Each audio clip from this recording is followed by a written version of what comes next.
Hello, this is a free call from Jody Lee Miles. an inmate at Maryland Correctional Adjustment Center. You may start the conversation now. I'm just about to get in the bath, so I'm going to put you on loudspeaker, okay? Okay.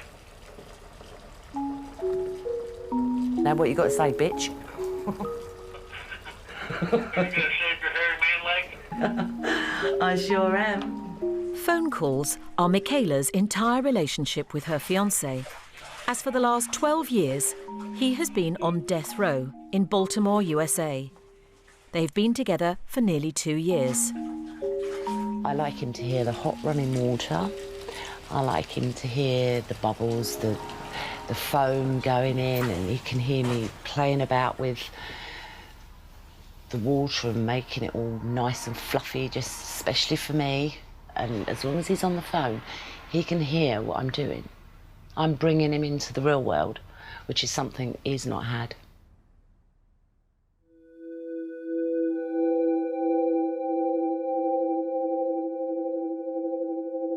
In 1998, Jody Lee Miles was found guilty of murdering Edward Joseph Atkinson by shooting him in the back of the head.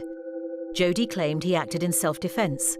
He was acquitted of premeditated murder, but convicted of first-degree felony murder and sentenced to death. Michaela also believes that her fiancé acted in self-defense. I don't class Jody as a murderer. I class him as somebody in the wrong place at the wrong time. But having said that, doesn't make it right for what he's done. And to be honest with you, I really, really do feel for the victim's family.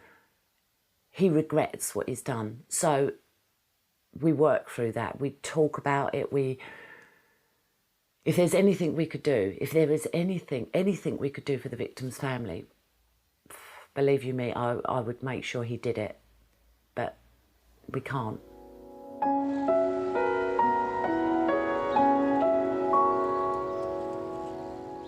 Michaela is 43 years old and a divorced mother of 3. She's currently unemployed, but spends most of her time campaigning against the death penalty. My fascination began when I looked online and I saw a botched execution, and I saw that this poor man suffered drastically, and I just couldn't understand the laws in America that they actually allow this to happen. I thought to myself, I want to get involved in this. I need to get involved in this. I don't believe in an eye for an eye and a tooth for a tooth. And they say that's in the Bible. I am very sorry. That is just plain stupid. Nobody has the right to take anyone's life. I actually looked at the pro-death sites and I saw what they were saying. Then I came across somebody all on their own trying to fight these people off. And I thought, you poor cow, you're doing it all on your own. And I really felt sorry. And they were lashing out to this particular person. And I just thought that was wrong. This made Michaela get involved further with the death penalty, and she began writing to 3 inmates. One of them was 38-year-old Jody Lee Miles. I found Jody from a friend of mine's website called Pen Pals Behind Bars. And at first I thought he weren't the full ticket, because he used to write things about food, because he's got this thing about food. And that's great with me, because I can talk about food till like the cows come home. What sort of things he would eat and what sort of things I would eat. So that was our letters, basically. It was about food. Michaela's had difficult relationships with men in the past, and when she began writing to Jody, the last thing she was looking for was any romance. But a few months after they began corresponding, Jody wanted to be more than just friends. Okay, I'll be honest now. When he wrote a letter saying things, I stopped writing, and he thought he'd done something wrong. And I knew that I couldn't leave him in limbo, as if, you know, he's done something, because he hadn't done anything. It was me that thought to myself, oh, God, I've given him And I'd read about this, you know, loving a prisoner, loving a death row inmate and all that shit. But to be honest with you, I didn't think it would happen to me. Although it's not something I'm proud of, it does happen, and it's not a bad thing.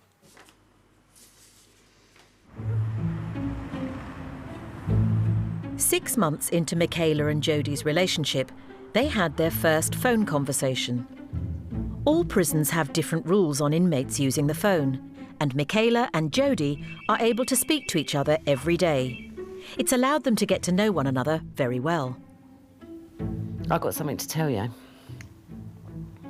What? Don't be angry now. What? It was a spare of the moment thing. I had a tattoo done. No, you didn't. I did so. No, And you did not. it's really hurting. Where's it at? That's why I'm really agitated. Across my forehead, where do you think it is? On my right chest. No, you didn't. I did. You won't show your ass to a doctor. You're going to try and tell me that you got your boob tattooed. You are so full of malarkey. Swear on my life. I think that, one day, Spit it out. I'm only winding you up, you idiot. Michaela and Jody can carry on like this for ages. she's got such a weird sense of humor and mind that I find it hilarious. She'll wait till somebody gets around here and then she'll tell me, get on your knees and yell, I'm your bitch or something. And if it puts a smile on her face and makes her happy, why not? Oh, shut up, for God's sake, moaning. Well, I wind him up because it keeps him on his toes. It makes him more wary of what I'm going to come out with next. If he gets up, he's in a foul mood or he's in a bad mood, it doesn't take me long to snap him out of it. I've never felt this much secure with somebody that I can talk just quite openly about anything. You have 1 minute left. Are you doing a happy dance now? Yeah, I'm doing a happy dance all round the sitting room. I can't wait to get off the phone because you're boring me to tears. No phone sex for you. You're going to be acting like that. That's it. That's none. I love you, but you're not getting no phone sex tonight. That's it. Every time the phone says 1 minute left, my eyes will get a little worried because I don't know if the phone's going to work again. I don't know if, her phone's going to work again. So is that going to be the last call for even a while, or even a day? That's how much I look forward to just hearing her voice again. Even if she's angry, it just means that much to me. She means that much to me. And I love her with all that I am. Phone access allows Michaela and Jody to have a more interactive relationship than they could with just letters.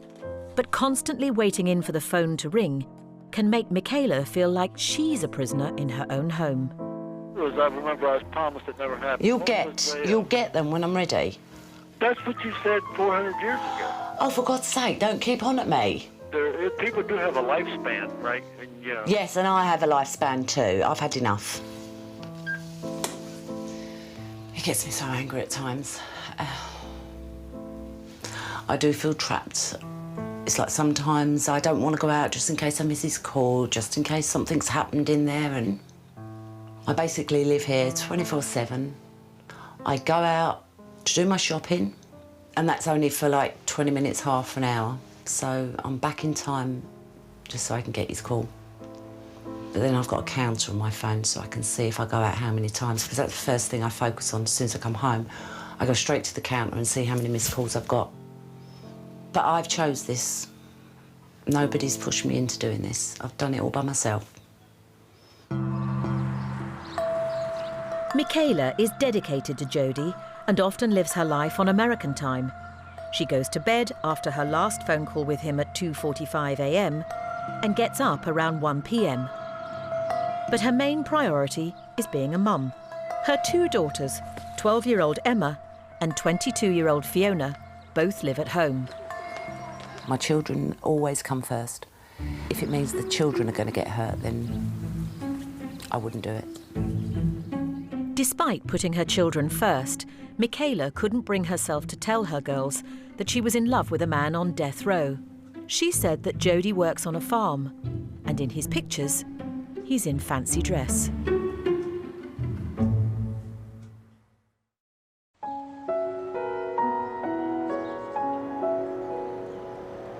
Michaela and her death row fiancé have been romantically involved for almost 2 years.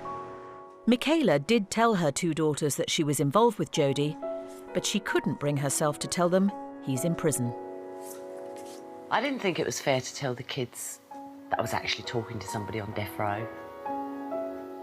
Who in their right mind writes to people on death row is all I kept thinking to myself. And for my kids to know that I was actually writing to someone, not just writing to them, but also talking to them, I just didn't think they needed to know. Michaela's youngest daughter, 12-year-old Emma, began speaking to Jody around a year ago. I'm trying to think of a joke. Oh yeah, my mate told me one the other day. He goes, you're so dumb you fell over a wireless control. And I said, I went to him, I don't get it. And he goes, well, that's because you're blonde. I thought, it's not funny. You didn't get it? No, I didn't get it. They laugh and joke and talk about stupid things. But it makes him laugh, and she laughs as well. To begin with, I didn't think it would come to my kids getting involved, even speaking to him. But I just thought it would be okay. I didn't see any wrong in it, and I still don't. I tell him my jokes. As I used to sing to him, and we tell jokes about Mum and say what we're gonna do when he comes, and it's just really funny. She's my little tater tot. You know, she wants to get on the phone and she likes to wind me up and she likes to tell me jokes and wants me to tell her jokes all the time. And I try and give her, you know, my opinion on things, and she thinks it's funny. You know, I don't know why. I guess because we have the same mentality. I don't know. But I think the world of Emma.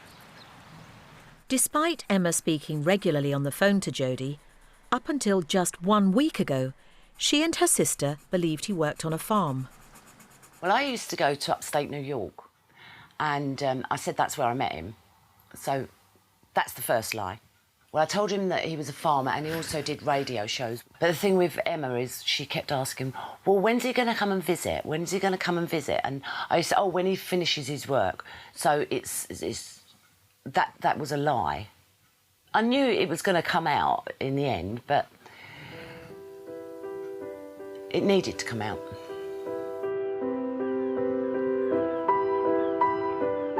Michaela's eldest daughter, 22-year-old Fiona, did have a suspicion that Jody is in prison. Well, this is the actual picture that got me into trouble, because he's actually got a waist chain on with a handcuff to the front. And the first thing I thought of was fancy dress. Basically, I said, you've got to be joking. He can't be in handcuffs all around the house, like the same picture. You really, that excuse would work with a 3-year-old. I'm not 3. I felt like she'd betrayed me a bit because she lied to me about it in the first place.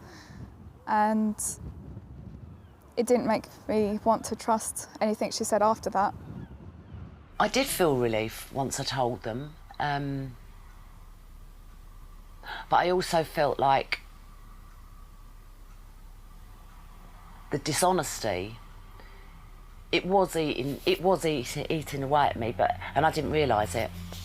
And when I did tell them, I felt better for telling them, but I also felt I wish I'd told them sooner.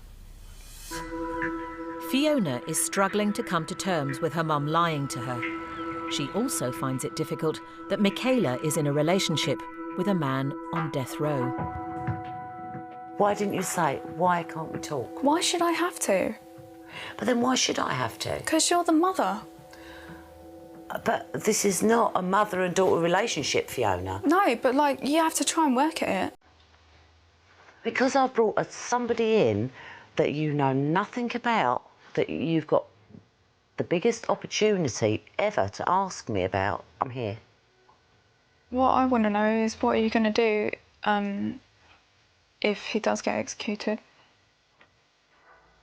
What would you do after that? What would I do after that?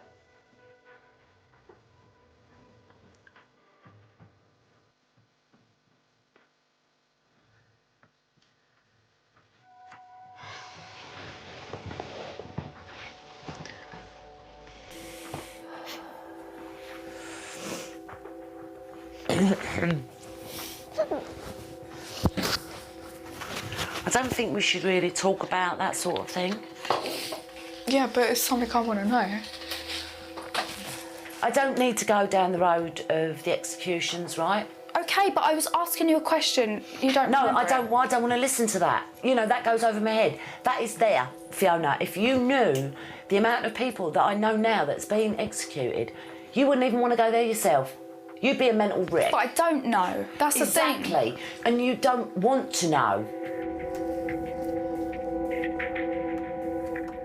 If anything bad was to happen to Jody, I feel like we would all suffer, because her life is dedicated to this. If he was to be executed, then I think not only Mum's passion would die, but inside she'll die. I think my mum would take it really badly.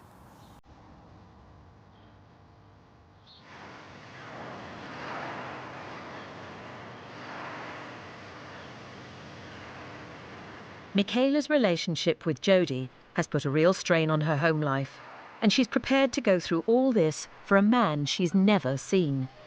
Despite being together for almost 2 years and speaking on the phone, Michaela and Jody have never actually met. Well, it's going to change very soon, so I'm going off to see him very shortly, and I'm really looking forward to it. I can't wait to put him just in front of me, just so I can see him. I don't think he's going to be any different to what I imagine him to be. I didn't think it was possible to love somebody that you've never met before. But there's a lot of people that fall in love on the internet. There's people that fall in love all over the world for all different reasons. I just so happen to have fallen in love with a man on death row. It's Michaela and Jody's last phone call before she leaves for the US. But while she's excited about the meeting, Jody is feeling insecure and nervous. Now, what are you worried about me coming there? Well, like I said, I told you before, though, you've got to be able to come in there and look at me. Like I said, you can come in there and look me in the eye. Yeah. And still tell me you love me, and I'll feel better. So you're not going to settle until I get there, till I look you in the eye, until I say to you, I'm here. You're not going to be happy. And that you love me. Well, you know I love you, you dickhead. Sometimes you put the phone down, you throw me across the room and everything. Lucky you're not in front of me. You do get in your moods. Well, I'm allowed them as well as you. Yeah, but when... And if I do chuck you across the carpet, it's because you deserved it. But when is your mood going to end? When's your mood going to end? You knew what I was going to say. Now you're laughing like Woody Woodpecker. Hey! Hey, stop. Hopefully, Michaela will soon be able to put Jody's mind at ease. But before she leaves, like most girls about to meet their man for the first time, her mind is on what to wear. And there's an added pressure. No short skirts. No shorts, definitely no shorts. No hot pants. That's it, basically. I know it doesn't sound a lot, but it's really difficult to find something to wear. I wouldn't be able to wear those because they're just too skin tight. They would see this as being provocative. Although it's not, it's quite pretty with a nice camisole under it. You know, something like this, for instance, you wouldn't be allowed to wear that because it's got bits of metal on.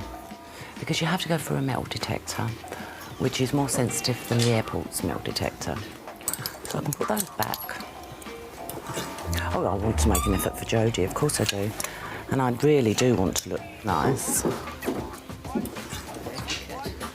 If I could be, yes, of course I would be sexually involved with Jody. The last time I had sex must have been about 3 years ago. Yeah, about 3 years ago.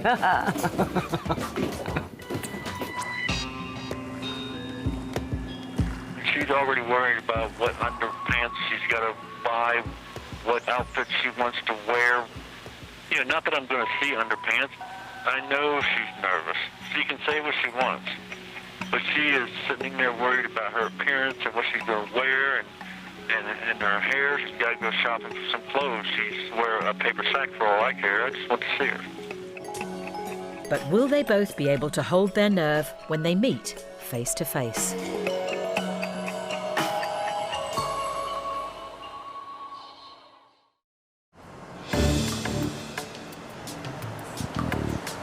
Over 3,000 miles away in Baltimore, USA, Michaela has finally arrived to see her death row fiancé. Despite speaking regularly on the phone and being together for almost 2 years, this is going to be the first time they meet. Jody has been on death row for 12 years. In 2009, in the entire United States, 52 out of the 3,279 people on death row were executed. One of the remarkable features, and it still shows that we're a frontier society at heart, is that we are really the only Western country, so to speak, that has maintained the death penalty. And when it comes to the level of executions, we are ranked annually with China, Iran, Saudi Arabia, and other countries that we ought not be ranked with when it comes to the criminal justice system. So we're an outlier. When it comes to the use of capital punishment, we are not within the international norm. We're very much outside the international norm. Baltimore City has one of the highest homicide counts in the US, but one of the lowest execution rates.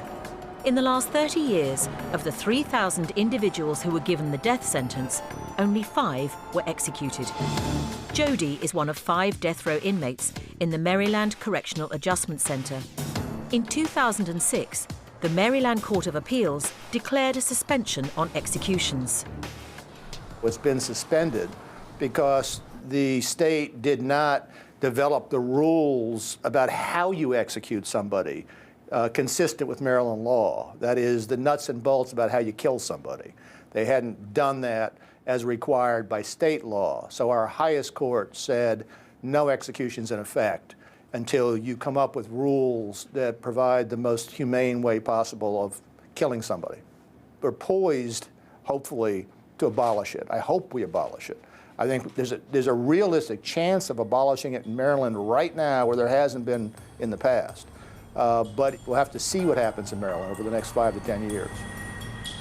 Unless it is abolished, Jody will remain on death row.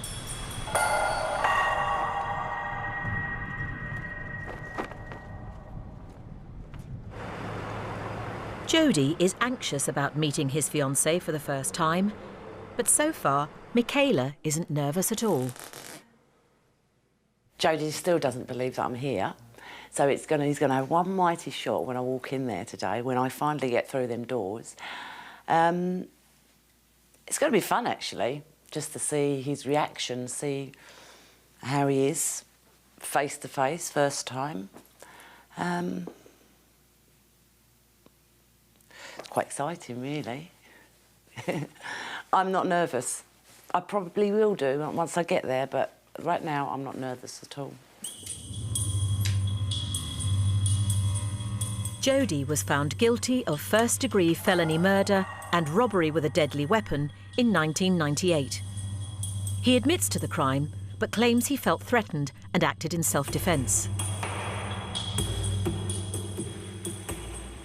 I'm not one of these inmates who claims I'm innocent. I'm not saying I'm innocent. I never said I was innocent. but the reasoning as to why I'm here was never brought out in court. It was never made public.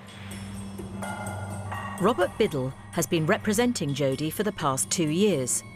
During this time, he has collated new information, which he hopes to reopen Jody's case with. He suffered childhood trauma. He grew up in a broken home.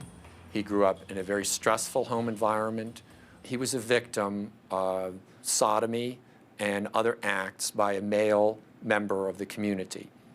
Jody's explained to our mental health professional, our psychiatrist, how in the situation that led to the murder that he was found guilty of, he was being pursued by a homosexual and followed to a park in an area which was frequently visited by homosexuals who were interested in having sexual encounters. He felt scared and frightened under the circumstances, and that he believed that he needed to act in self-defense to resist this gentleman's advances under the circumstances. And we argue that Jody felt this way due to, in part, the abuse that he suffered as a young man, aged 11 to 14, growing up in his neighborhood. We've done independent investigation to verify and support the information that Jody's provided. Jody's legal team have an appeal pending in front of the Maryland Court of Appeals. At the present time, given the issues that we're pursuing and that are available, life with parole appears to be the most likely objective that we have. If this is unsuccessful, other than being exonerated, the only option for Jody would be life without parole. This is not something that Jody wants, as it means he will be incarcerated until the day he dies. You get at this point in your appeals where you finally get good lawyers, but you have to have them try and undo all the wrongdoing the other lawyers screwed up. So if they can get this in the courts and get this heard and get things done, I'm very, very hopeful that everything will turn out the way me and Michaela want them to.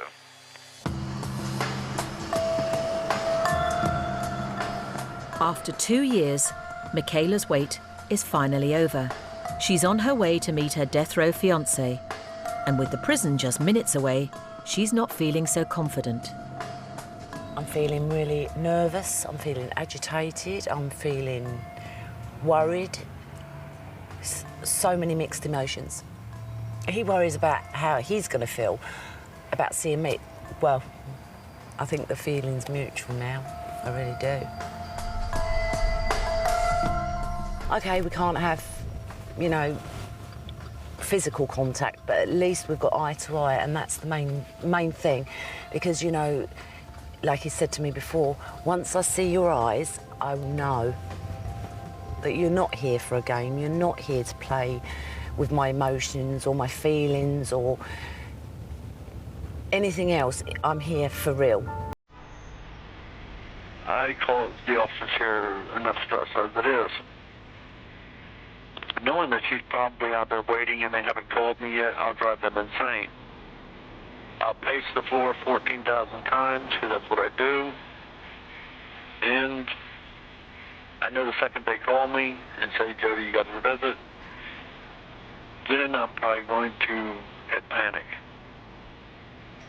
I will panic till she gets in that door, looks me in the eye, and she tells me she loves me, and then the panic will be over until the visit's nearing its end, and then I'll panic again.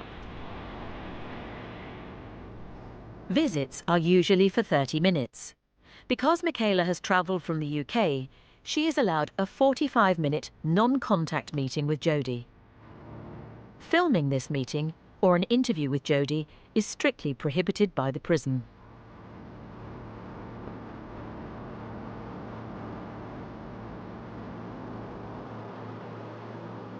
Oh gosh, it's so cold. That was really a good meeting.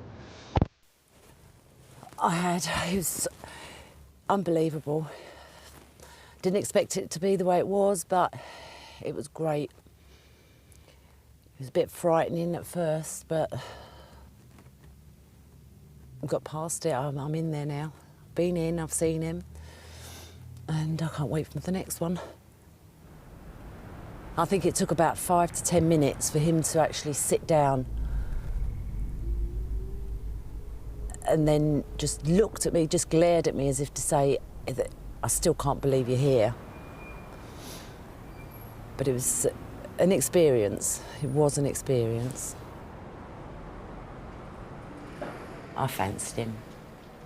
He's got the eyes to dream for. And his smile, and he just kept laughing. It was good to hear him laugh and see him laugh.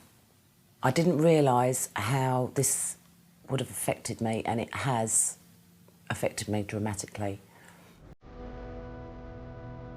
Despite having a positive first meeting with Jody, Michaela wasn't prepared for just how much of an emotional impact seeing him in prison would have. It's 4 a.m. and she's struggling to cope. I'm not going to see Jody again. I'm not. I don't think I can see him anymore because I know once I really, really put my mind to it, I'm going to hurt everybody, his lawyers, the courts, everything. And I know I am. I've got a big mouth.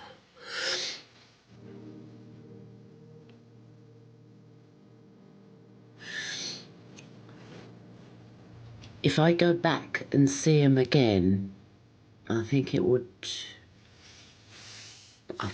completely break me.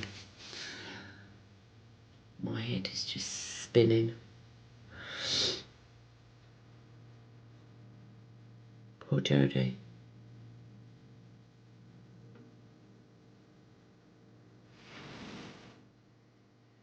After meeting her fiancé just once, could Michaela be considering going home?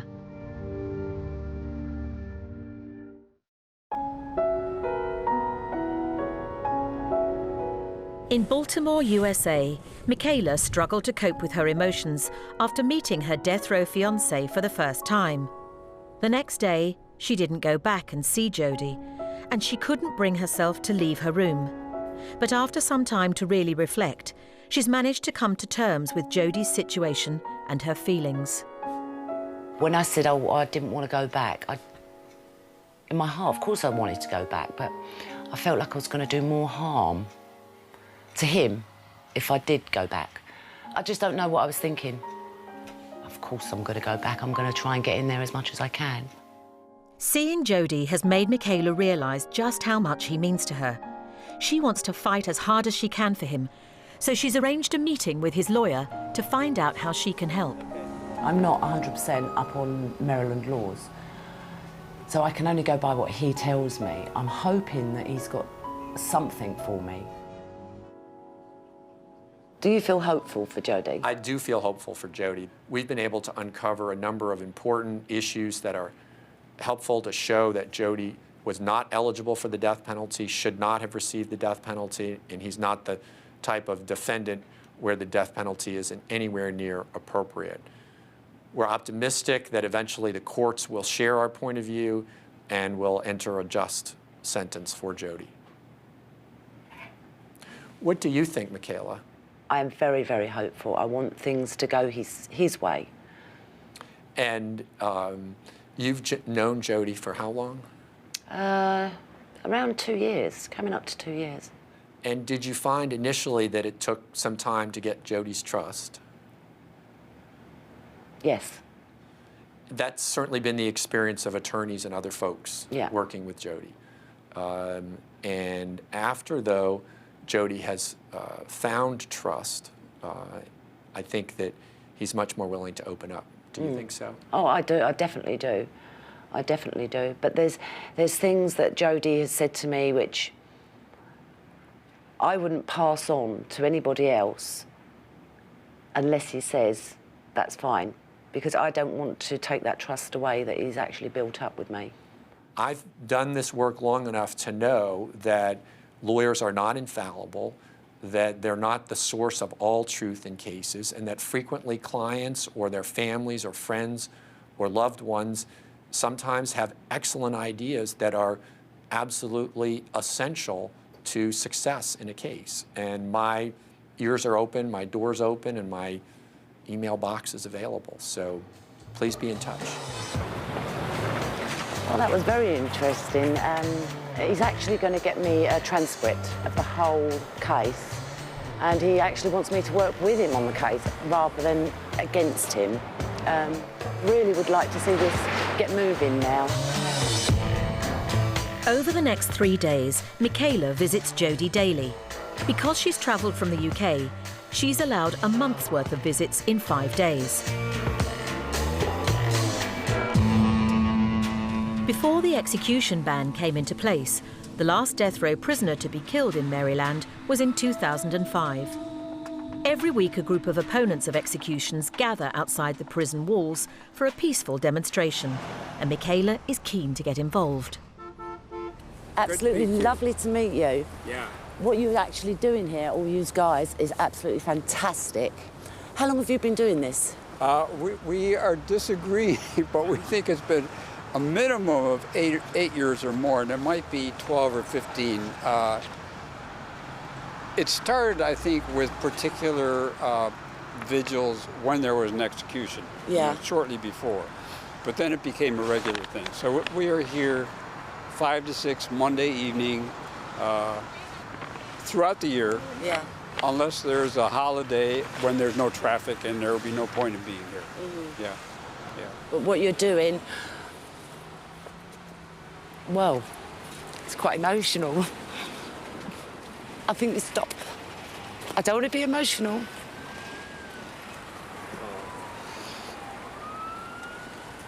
Sorry. Yeah, I understand. I felt that it was very important that I came here to see these people and see what they do. You know, look at the weather. It's freezing cold. It's been snowing. There's ice on the floor. Yet these guys are that dedicated. They'll stand out here just to support what they believe is right.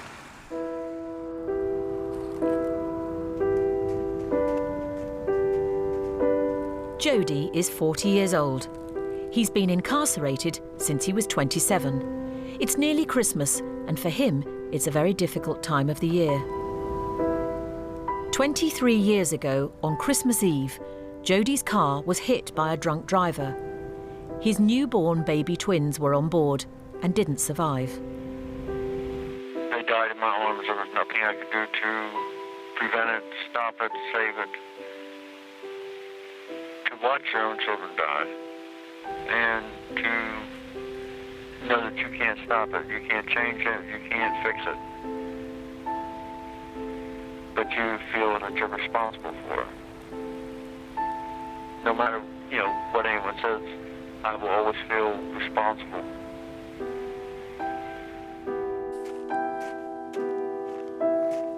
Before heading back to the UK, Michaela's travelled 66 miles away to Delaware. This was Jody's hometown before he was incarcerated, and it's where his twins are buried. I'm doing this for Jody because he used to come here every Christmas Eve, and it's so near Christmas Eve, I thought because I'm here I'll take this opportunity and do it for him. And as you can see around here, the snow's so deep and there's so many graves, and I really don't want to disturb any. It shows a lot about who she is and her character and her heart. She wants to show them that, that they are still in my heart, and even though I can't be there, she will be there for me. Well, I thought I'd come along today and just leave a few things here. But not just for Jody's 2 children, but for all these children here, really. And I also brought along a little Santa Claus, which says, "We have no chimneys, please use this special key." And I just thought that would be nice for them too. I brought a cookie candle. It smells very, very sweet. It smells of cookies. And all kids love cookies at this time of year also.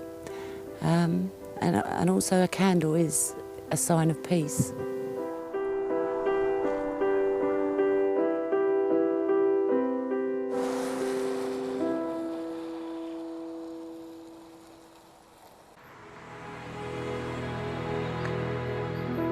It's been a month since Michaela's trip to the US to meet her fiancé. Now back in England, her life is completely focused on fighting for Jody's case. Although we're like 5 hours in front, I still check my emails to see if the lawyers have got back to me about anything.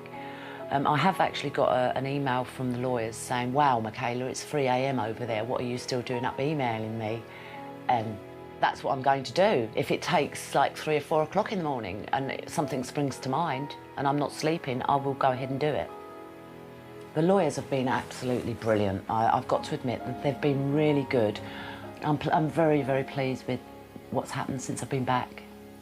Maybe we can get a court date as soon as possible. There has also been an improvement in the turbulent relationship between Michaela and her 22-year-old daughter, Fiona. Things are much better between me and my mum since she came back from America. We've spoken a little bit about things and she's more open. Yeah, I am proud of my mum. It's not like a job to her. It's not something you can go out to work and come back home and forget about it. It's her life. She lives and breathes it every single day, and my mum believes in this. And not everyone's going to agree with it, but that's her choice. And if that makes her happy, then she should do it. Despite spending her time working on Jody's case, now back in England, he is once again just a voice at the end of the phone. Are you okay?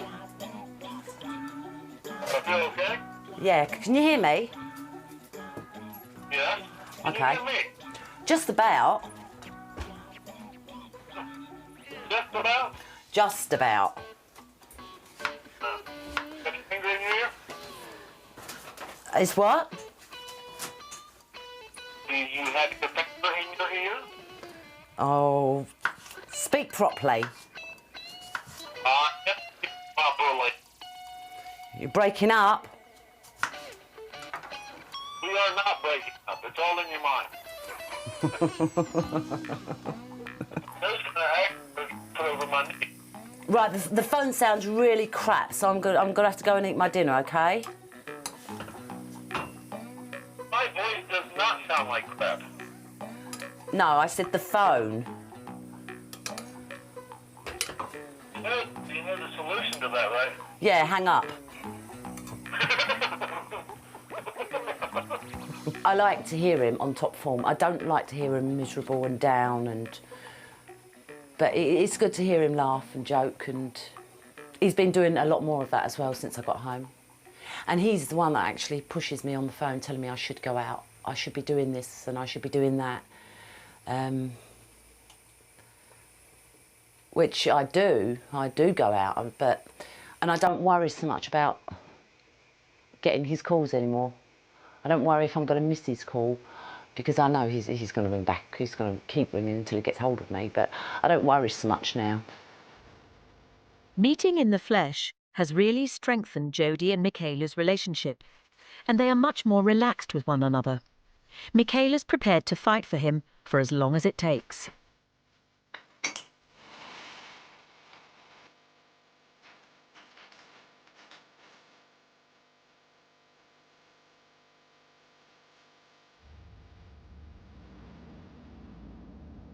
The ultimate goal would be for him, me and him, to walk hand in hand on the beach into the sunset. That is what I really would want to happen. But reality is fighting the courts, fighting the lawyers, fighting the people that hate people like me and other people who fight for death row inmates. That's reality. But I'm not in a rush. He's on death row. You can't be in a rush when you're on death row.